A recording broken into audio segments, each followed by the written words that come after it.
Mas na prática, por mais que exista essa listagem de preferência legal, na prática o que se busca é encontrar bens, seja eles de que natureza for.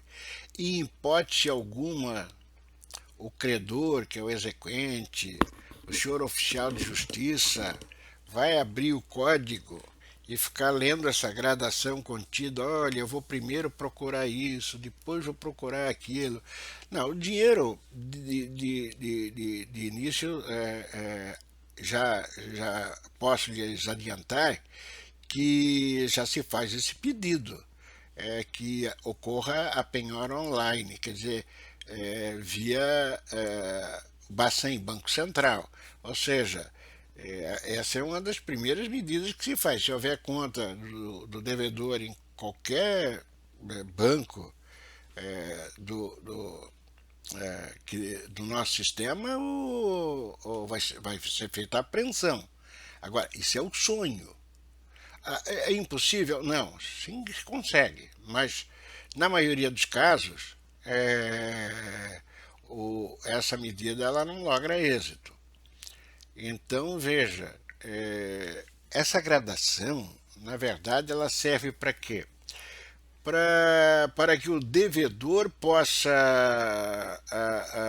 utilizar como meio de defesa, dizendo: olha, eu tenho outros bens, a gradação não foi obedecida, mas ainda assim, se ele fizer esse tipo de coisa, ele vai ter que demonstrar com prova documental eficaz que ele tem outros bens, que aonde se encontram esses bens, e pedir a substituição, que é um mecanismo que é dado direito a ele. Nós vamos estudar a substituição da penhora em capítulo próprio, né?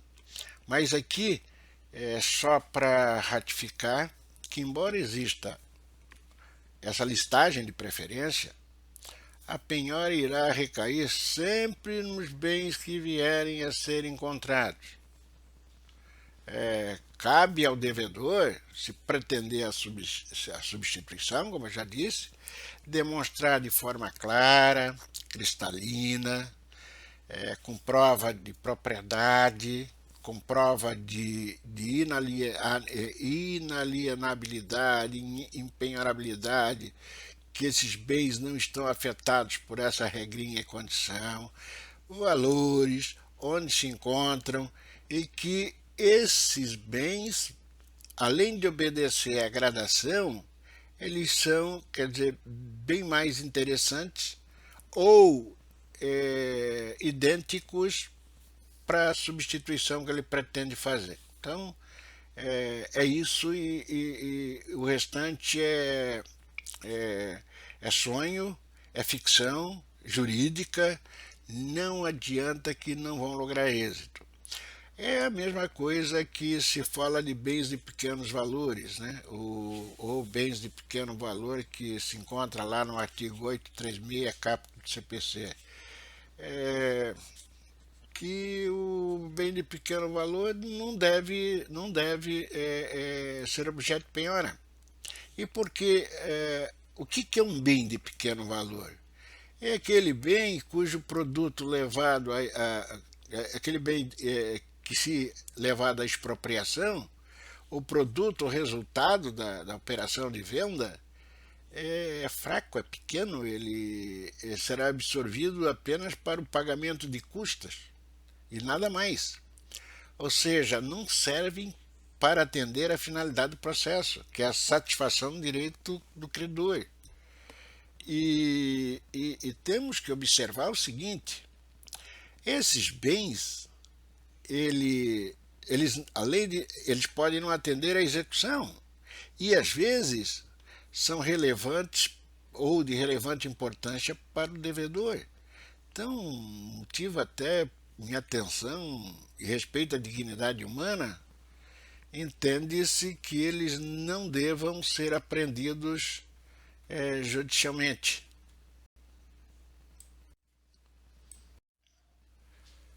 Os bens que guarnecem a residência do executado, na ausência de bens passíveis de apreensão judicial, ou seja, bens livres e desembargados de ônus, o legislador possibilita no parágrafo 1º do já mencionado, do já citado artigo 836, que o oficial de justiça elabore uma relação, uma listagem desses bens, e que guarnecem a residência, ou, se for pessoa jurídica, que estabeleça, que esteja no estabelecimento comercial do devedor. Essa relação é apresentada ao juiz, de plano e de pronto, eles, antes de ser levado ao juiz, serão depositados nas mãos ou do devedor ou do representante legal da pessoa jurídica, e o juiz, tecnicamente, vai analisar e vai decidir se ela pode ou não ser objeto de penhora. Lembrando que, às vezes, se eu tiver bens em duplicata, algumas roupas, até em utensílios de grife em duplicata que possam merecer constrição judicial, às vezes não é impossível, não. É parágrafo 2º do artigo 836.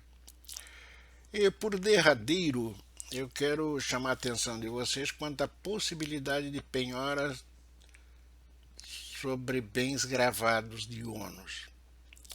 Esses bens gravados de ônus, que são aqueles hipoteca, penhor, alienação fiduciária em garantia, etc., eles podem, nós vamos ver no estudo mais aprofundado adiante também, ser objeto de penhora.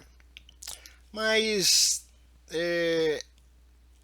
na maioria das vezes, não interessa. E por quê? Porque o detentor da garantia ele será intimado para exercer o seu direito de preferência. Ele pode ser contra a se levar esse bem à asta pública, e vamos imaginar que ele concorde. Ele vai simplesmente informar o seguinte: olha, eu concordo com a venda, mas eu quero lembrar que eu tenho preferência no recebimento do produto objeto da expropriação. Se sobrar alguma coisa após quitar a dívida que o devedor tem comigo, aí esse valor vai ser destinado à execução. Então, dependendo do caso, então vamos lá, um apartamento, uma casa, objeto aí de uma hipoteca, ou mesmo de alienação fiduciária em garantia, que hoje a alienação pode ser tanto para bem imóvel quanto imóvel, um carro numa alienação fiduciária em garantia, às vezes o valor da arrecadação não compensa. Então, por essa razão, às vezes, a penhora ela tem mais um efeito de pressão, de coação moral. Mas, ainda assim, esses bens, se levar adiante essa penhora, ou se marcar, ou se for marcada uma data para expropriação, leilão, por exemplo, o detentor da garantia ele pode paralisar a asta pública, porque vai ingressar com embargos de terceiro e se reintegrar no domínio, que ele teria o domínio do bem, e estaria resolvido o problema.